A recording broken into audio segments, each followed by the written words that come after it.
क्या भगवान खुद प्रसाद ग्रहण कर सकते हैं? क्या कोई मंदिर ऐसा भी है जहां चढ़ाया गया लड्डू और दूध रहस्यमयी तरीके से गायब हो जाता है? इटावा का पिलुआ महावीर मंदिर सिर्फ आस्था का केंद्र नहीं, बल्कि एक ऐसा स्थान है जहां विज्ञान भी सवालों के घेरे में खड़ा है। हनुमान जी की इस मूर्ति का रहस्य क्या है? क्यों वैज्ञानिक आज तक इसका जवाब नहीं ढूंढ पाए? दिखाते हैं आपको ये खास रिपोर्ट।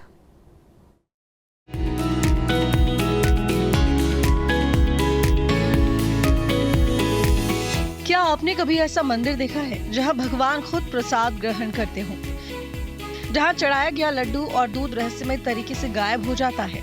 इटावा में स्थित पिलुआ महावीर मंदिर को कलयुग के जीवित हनुमान के नाम से जाना जाता है। कहते हैं यहाँ बजरंगबली खुद भक्तों का भोग स्वीकार करते हैं, दूध पीते हैं और उनका मुख हमेशा जल से भरा रहता है, जिसमें रहस्यमय तरीके से बुलबुले उठते रहते हैं।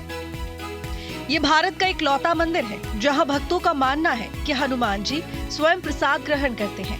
लड्डू और दूध कहाँ जाते हैं, इसका जवाब आज तक किसी के पास नहीं है। कई वैज्ञानिकों ने इस मंदिर का अध्ययन किया, लेकिन ये रहस्य अब भी बरकरार है। आखिर क्या कारण है कि लड्डू और दूध कहीं नजर नहीं आते? क्या ये चमत्कार है या कोई वैज्ञानिक घटना? हमारे बजरंगबली जी हैं जो ये प्राचीन काल से यहाँ स्थापित हैं और ये लेटी हुई हनुमान जी की प्रतिमा एकमात्र ऐसी प्रतिमा है जो लड्डुओं का भोग लेती है। महाराज जी हमारे साथ मौजूद हैं और वो देखिए किस तरीके से भगवान लड्डुओं का भोग ले रहे हैं। ये देखिए भगवान बजरंगबली जी ने लड्डुओं का भोग लिया और उनके मुंह से बुलबुले भी उठ रहे हैं।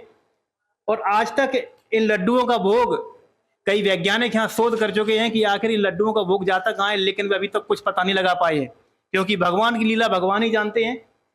और सबसे बड़ी बात तो ये, इनसे जुड़ी हुई कई कहानियां हैं, बताती हैं कि जो भी इनको मन से तृप्त करना चाहता है तो एक लड्डू के दाने से ही तृप्त हो जाते हैं, और जो घमंड से इनका पेट भरना चाहता है तो कई उनके खजाने खाली कर दिए, लेकिन इनको तृप्त नहीं कर पाया। ये बजरंगबली की प्रतिमा पूरे इटावा में ही नहीं बल्कि पूरे यूपी में, पूरे देश में एकमात्र ऐसा स्थान है जहां वे जीवित हनुमान जी के नाम से चर्चित हैं। सैकड़ों साल पहले प्रतापनगर के राजा हुकुमचंद तेज प्रताप सिंह चौहान को सपने में बजरंगबली ने दर्शन दिए और कहा, मैं यहाँ पिलुआ वृक्ष के नीचे प्रकट हुआ हूँ, मेरी पूजा अर्चना की व्यवस्था कराओ। इसके बाद राजा ने यहाँ भव्य मंदिर का निर्माण करवाया, जो आज भी करोड़ों भक्तों की आस्था का केंद्र बना हुआ है। विशेषता ये है कि दक्षिण मुखी लेटे हुए पिलुआ हनुमान जी का मंदिर है। एक पिलुआ का वृक्ष होता है जंगल में, जिसमें निमौरी जितना फल लगता है। हनुमान जी उसी वृक्ष के नीचे लेटे हुए थे और प्रतापनगर के राजा श्री हुकुमचंद तेज प्रताप सिंह चौहान जी को सपना दिया था कि मैं यहाँ प्रकट हुआ हूँ, मेरी पूजा सेवा की व्यवस्था करवाओ। बिल्कुल सत्य बात है। हनुमान जी के मुखारबिंद में चाहे जितना लड्डू खिलाया जाए, दूध पिलाया जाए, लेकिन मुखारबिंद कभी भरता नहीं है। हनुमान जी के मुखारबिंद से प्राकृतिक रूप से हमेशा बुलबुले उठते रहते हैं। शांति वातावरण में राम नाम की धुन की सुनाई पड़ती है और इनका मुखारबिंद कभी भरता नहीं है। यहाँ पर कई वैज्ञानिकों की टीम यहाँ पहुंच चुकी है और कई बार सर्वे भी कर चुकी है कि आखिर इन भगवान के द्वारा खाने वाले भोग जाता कहाँ है, लेकिन आज तक वे इसका कोई पता नहीं लगा पाए।